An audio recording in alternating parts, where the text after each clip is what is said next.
Qala Rasulullah sallallahu alaihi wasallam, man lazimal istighfar ja'alallahu lahu min kulli hammin farajan wa min kulli dhikin makhrajan wa razaqahu min haitsu la yahtasib. Rawahu Abu Dawud wan Nasa'i wa Ibnu Majah wal Hakim wa qala sahihul isnad. Man lazimal istighfar. Kata kuncinya di sini. Siapa yang tekun? Tekun itu artinya apa? Lazima itu berarti nggak pernah meninggalkan. Melazimi, menekuni, nggak pernah ditinggalkan. Nggak pernah ditinggalkan artinya dia istiqomah tiap hari istighfar, tiap hari. Berarti ada angka tertentu, yang udah dia jadikan ini yang aku lazimkan. Seperti Sayyidina Abu Hurairah radhiyallahu taala anhu.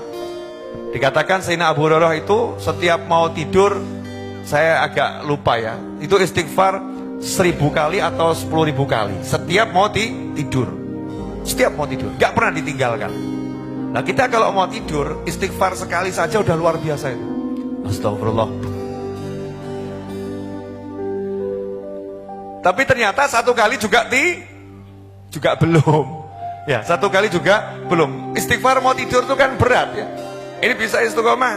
Kalau saya nggak salah angka 1000 kali itu. Lah kalau sahabat ngitung, kok kita gaya nggak mau menghitung. Harus ada yang kita hitung. Perkara yang lain, ini yang wajibnya saya mau 100 istighfar. Lebihnya nggak saya hitung, monggo. Tapi harus ada lazimnya, yang ditekuni. Kalau itu dijalankan ada hasilnya. Man lazimal istighfar, siapa yang tekun istighfar, ja'alallahu lahu. Ingat ya. Ini pakai kalimat ja'alallahu lahu. Allah menjadikan untuknya. Jadi fa'ilnya siapa? Pelakunya siapa? Allah. Berarti yang turun tangan langsung siapa ini? Allah. Ja'alallahu lahu min kulli hammin farajan.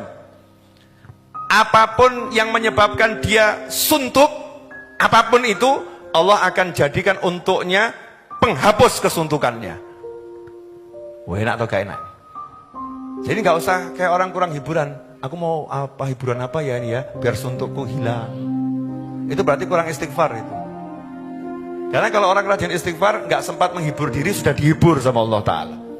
Caranya Allah menghibur tuh ya macam-macam. Kadang di jalan waktu lewat tiba-tiba kok nonton truk tulisannya aneh-aneh gitu kan. Terus terhibur ya, sumpeknya hilang. Kadang-kadang waktu jalan kok lihat orang yang tingkahnya lucu, sumpeknya jadi hilang. Kadang-kadang lagi duduk, datang tamu kok wajahnya menyenangkan, sumpeknya hilang. Caranya Allah itu, ya caranya Allah, nggak bisa dipikir. Jadi nggak ada kata kurang hiburan, nggak ada. Selalu dihibur sama Allah Subhanahu wa Ta'ala. Siapa itu? Orang yang tekun istighfar. Makanya nggak ada judulnya wali Allah itu khauf sama sedih, nggak ono.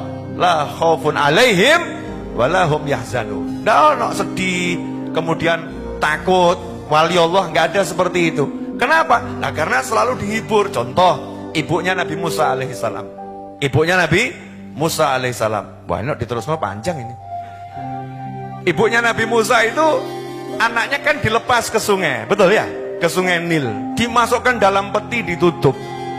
Nggak tahu tuh oksigennya bertahan berapa lama ya. Nggak ada tabung oksigen juga, ditutup, dihanyutkan ke sungai. Kemungkinan besar kan mati tenggelam. Nggak jelas nanti ditemukan siapa. Tapi kenapa kok bisa tenang menghanyutkannya? Karena dikasih tahu sama Allah, nanti kami akan mengembalikannya kepadamu. Kami akan mengembalikannya kepadamu. Allah udah ngasih tahu duluan. Nah itulah para wali, nggak bisa sumpek karena udah dikasih tahu sama Allah Subhanahu wa Ta'ala. Memang peristiwanya begini, tapi nanti ujung-ujungnya kamu akan begini. Dikasih tahu oleh Allah Ta'ala. Ada yang nyata lewat ilham, ada yang lewat mimpi, atau ada orang lain yang diberi mimpi untuk disampaikan, sehingga dia terus merasa tenang. Nah itu salah satu caranya Allah Subhanahu wa Ta'ala. Ini siapa yang tekun istighfar, sumpeknya model apapun, ja'alallahu lahu, Allah akan menjadikan untuknya solusi. Clear? Nah, siapa yang di sini masih suka sambat sumpek-sumpek? Ya, maksudnya bukan sama saya, mungkin ngomong sama istrinya, sumpek aku. sumpek aku.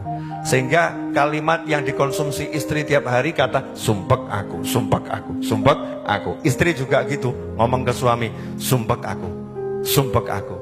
Seorang pria berkata pada temannya, sumpek aku, sumpek aku. Konsumsi sumpek. Manusia yang ahli konsumsi kata sumpek berarti kurang istighfar dalam dirinya. Tidak punya apa namanya sistem istighfar yang tekun tiap hari. Itu yang pertama. Kemudian yang kedua, wa min kulli dzikin makhraja. Lah dzik ini adalah kesempitan. Udah kalau kata orang pepet ya. Matanya udah gelap nih, tidak punya jalan keluar. Sempitnya luar biasa. Dzik. Itu kalau dzik ini sama ham masih lebih berat dzik. Ham ki sumpah kena dzik kok kayak ini gak ono. Tidak ada jalan bernafas tuh, nggak ada jalan keluar. Yang udah dzik seperti itu, udah pusing kelas berat kalau kata orang ya. Dzik aku udah mangkel, capek, kesel, stres, mumet, pokoknya jadi satu itu. Tidak ada solusi. Apa kata Allah buat orang yang rajin istighfar? Min kulli dzikin makhraja. Apapun yang menyempitkan dirinya, Allah akan buat jadi luas, makhraj, jalan keluar. Ada jalan keluar untuk segala kesempitan. Nah yang terakhir ini yang banyak orang demen. Masya Allah. Wa razaqahu min haitsu la yahtasib. Ini cocok ini. Jadi kalau yang masih suka sambat kok beb ya, jalan rezeki saya kok susah ya. Itu jelas itu, kurang istighfar itu. Jelas itu sudah ya. Kurang istighfar. Jalan rezeki saya kok berliku-liku ya beb ya. Ya kamu kurang lewat jalan tol kali. Toh saya ini yang hidupnya dari tol ke tol, ternyata tol tuh kadang-kadang ya harus menggok-menggok juga ya. Bahkan kalau mau masuk pintu tol tuh ya harus muter gitu ya. Keluarnya juga dibuat melingkar. Baru nanti lurus ya ketemu gunung ya belok. Kadang-kadang jalan kita harus berliku-liku. Biar apa? Biar tidak susah. Karena mendaki jalan terjal itu melelahkan. Tapi menikmati liku-liku gunung itu menyenangkan. Sing paham, gak paham, gak usah paham. Ya, biar gak usah paham. Lanjut. Wa razaqahu min haitsu la yahtasib. Ini kalimat ini dari Al-Qur'an, ya. Wa may yattaqillaha yaj'al lahu makhraja wa yarzuqhu min haitsu la yahtasib. Selalu kalimatnya Allah untuk mukmin itu rezekinya min haitsu la yahtasib. Min haits itu dari cara, haitsiyah. Caranya la yahtasib. Tidak bisa dihitung oleh siapapun. Jadi kalau bahasa kerennya, caranya serba surprise. Tidak bisa diperkirakan. Rezekinya akan muncul dari mana. Gak akan pernah bisa diperkirakan. Sebab Allah suka ngasih kejutan yang menyenangkan buat hamba-hamba yang dia cintai. Surprise. Allah suka begitu. Jadi terjemahan saya kalau untuk hadits ini saya suka menerjemahkan siapa yang rajin istighfar nanti Allah akan kasih surprise, surprise. Kerjanya macul lah kok emas 3 kilo. Surprise lah itu. Surprise. Betul kan ya? Lah kok melek moto esok-esok diparani bapak-bapak ya nawari. Iya. Dan nikah belum? Saya punya anak nih fotonya. Ya, mau enggak nikah sama anak saya? Kamu saya nikahkan dengan anak saya dan saya ini punya saldo di bank 20 miliar. Untuk kalian berdua, rezeki apa enggak rezeki? Rezeki. Ini modelnya rezekinya ahli istighfar tuh begini. Lah kamu pilih model yang begini atau yang begitu? Oh, yang begini enak gitu ya. Lo kerja tetap kerja, usaha tetap usaha, tapi banyak surprise di jalanan gitu. Kan asik.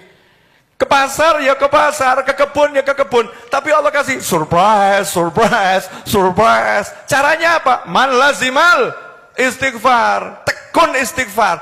Lah masalahnya setan itu paham ini. Setan itu paham ini, iblis itu paham ini. Ini kalau diamalkan oleh umat manusia, umatnya Nabi Muhammad SAW, iblis layu nangis kabeh. Maka iblis buat tim khusus anti istighfar.